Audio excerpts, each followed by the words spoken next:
7 saksi mata tak berkutik saat Rizky Bilar lempar bola biliar ke Lesti Kejora. Rekaman video detik-detik Rizky Bilar akan melempar bola biliar ke arah Lesti Kejora beredar luas. Nah, kini bukti akan video rekaman memperlihatkan sisi temperamental Rizky Bilar viral di media sosial. Melansir dari akun Instagram @lambigosip, terlihat momen mengerikan saat Rizky Bilar marah-marah.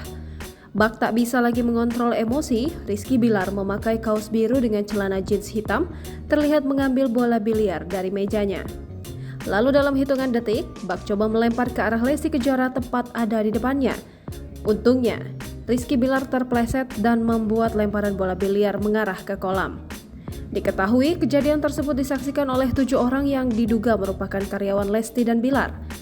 Namun ironisnya, 7 saksi tersebut tampak semuanya adalah pria, hanya diam saja, tak berkutik ketika melihat Rizky Bilar melempar bola biliar itu ke arah Lesti.